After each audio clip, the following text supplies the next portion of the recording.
Hola a todos y bienvenidos una vez más a Cannabis en Paraguay. Hoy episodio número 54 de este podcast, viernes 11 de abril, y vamos a estar hablando sobre los contaminantes más comunes y los contaminantes atípicos del cannabis, principalmente el adulterante más común. ¿Cuál creen que es?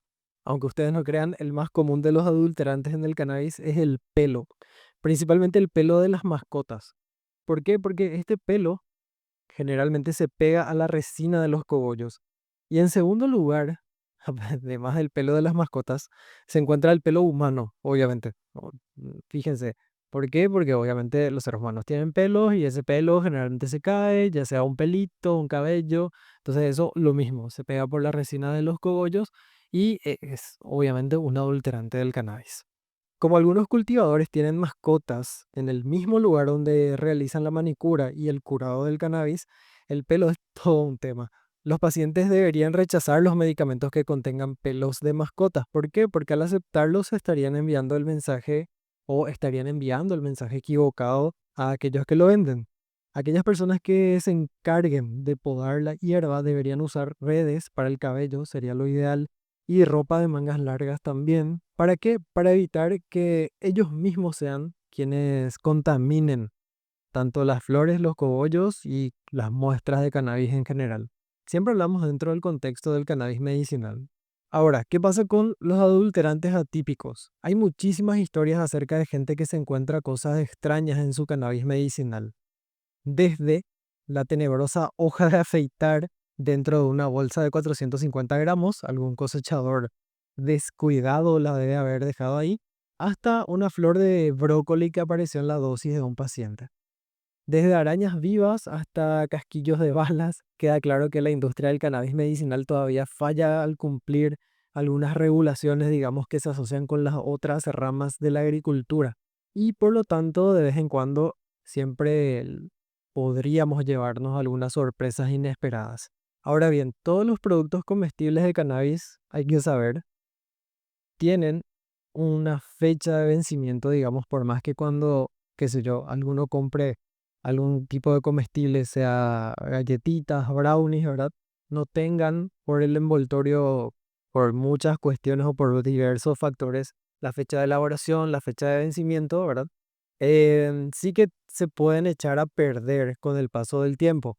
Entonces, lo ideal es comprar siempre productos que tengan fechas de vencimiento, entonces buscar la fecha de vencimiento en la etiqueta de estos productos, porque obviamente son perecederos, y usar el sentido común. Por ejemplo, si una galletita casera solo dura una semana antes de descomponerse, ¿por qué sería diferente para una galletita de marihuana?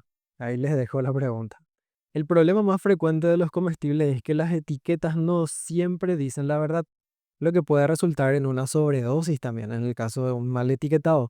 Si la etiqueta dice, por ejemplo, 4X, cuando se refiere a la concentración de cierto cannabinoide, se da por sentado que X es igual a una dosis. Entonces, estás consumiendo 4 veces lo que correspondería a una dosis. Pero, ¿cuál es la dosis del cannabis? Se preguntarán. La respuesta es que no hay ningún estándar. Según algunos fabricantes, las dosis de THC son de 50 miligramos o de 25 miligramos o de 10 miligramos. Apoyen a quienes etiquetan sus productos con información precisa acerca de la cantidad de cannabinoides que los mismos contienen. Es una recomendación también que está en el libro de la farmacia canábica de Michael Bakes. Lo más seguro es calcular, basándose en la información brindada, la porción aproximada que contenga 5 miligramos de THC para empezar. Como esa medida es el límite de psicoactividad del THC, entonces no suele ser demasiado para ningún paciente.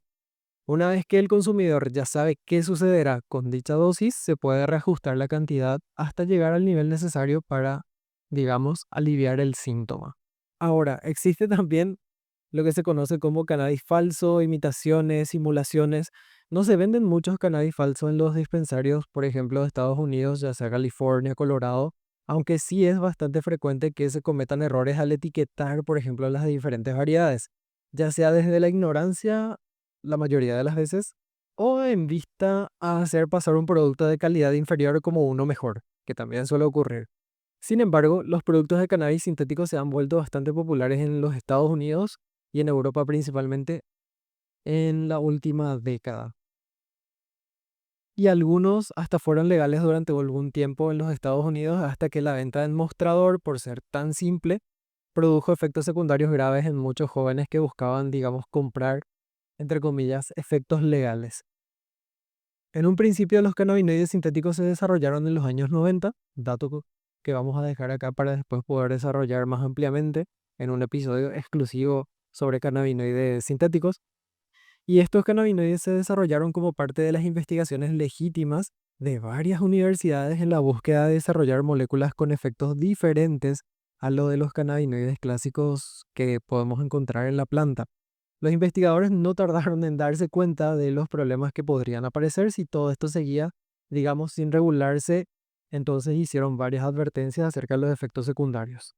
Para el 2010 ya sumaban más de 10.000 visitas a las guardias de los hospitales de Estados Unidos y todas tenían que ver con el consumo de estos cannabinoides sintéticos. A diferencia de los naturales, muy pocos de esta versión de laboratorio han sido consumidos por humanos y no se han realizado pruebas que confirmen si son o no seguros. Hay muy pocas probabilidades de que se lleven a cabo estas pruebas, digamos, en personas debido a la gran cantidad de efectos secundarios que ya se les han asociado. Ahora, ¿cómo se confirma la calidad del cannabis medicinal? ¿Qué exámenes analíticos se realizan? La forma más común de análisis a la que se somete el cannabis es la de determinar, digamos, la potencia de los cannabinoides, y esto se realiza mediante un proceso llamado cromatografía. Se trata de un proceso que separa una mezcla de una muestra del material que está en forma líquida o también puede estar en forma gaseosa a través de un medio en el que los químicos, o sea, las moléculas químicas, se mueven a diferentes velocidades, lo que permite separar estos químicos y también identificarlos. Las moléculas interactúan con este medio de distintas maneras, separándolas y agrupándolas, por ejemplo, según su interacción con el medio. Aquellas cuyas interacciones son más fuertes con el medio se mueven mucho más lentas, ¿verdad? Como que quedan un poquito más trancadas y de ese modo se pueden discriminar los diferentes tipos de moléculas. Estas separaciones cromatográficas se pueden realizar en varios medios, incluyendo sílice, algunos gases volátiles, en papel, que es lo más sencillo, digamos, y también en líquidos. En la actualidad, los gases y los líquidos son las formas más populares entre los laboratorios que analizan cannabis para realizar este tipo de análisis de calidad. La cromatografía ayuda primero a identificar qué cannabinoides y también qué terpenoides están presentes en una muestra de cannabis. Saber, por ejemplo, THC, CBD, ¿verdad? En qué cantidad, si hay más, si hay menos de uno, más del otro, por dar un ejemplo. Con otro instrumento llamado espectrómetro de masas se puede también determinar la cantidad de una sustancia en particular en una muestra. El análisis más importante al que se debe someter la marihuana es el de detectar hongos patógenos, como ya hablamos en episodios anteriores, que también pueden afectar al cultivo o a las flores, a la calidad, ni qué decir las bacterias y también residuos de pesticidas, pero se hace muy poco, principalmente en Paraguay. ¿Por qué? Porque todavía no hay una legislación que regule estos temas en cannabis. Para los hongos y las bacterias generalmente se aíslan en placas de cultivo, placas de Petri, con muestras de plantas, mientras que los pesticidas suelen detectarse a través de cromatografía también. Son análisis, digamos, básicos que se deben realizar. Lo primero es, o incluso se pueden hacer a la par, tanto la parte microbiológica como el análisis químico. Y bueno, hasta acá dejamos todo este episodio bastante larguito en comparación con otros referentes a la calidad del cannabis, principalmente los adulterantes comunes, atípicos, el tema de la fecha de vencimiento, las imitaciones y la confirmación de la calidad. Nosotros nos escuchamos próximamente en otro episodio, el próximo viernes, que ya va a ser Viernes Santo. Vamos a tener un episodio también ahí. ¿Por qué? Porque el viernes pasado no tuvimos episodio, entonces hay que recuperar. Obviamente, yo sé que les debo. Así es que nos escuchamos el próximo viernes. Les agradezco como siempre su escucha, su preferencia, sus 5 estrellas. Y siempre voy a estar atento a sus comentarios, tanto en YouTube, en iTunes, en Spotify y en todas las plataformas que nos están escuchando siempre. Será hasta la próxima. Chau, chau.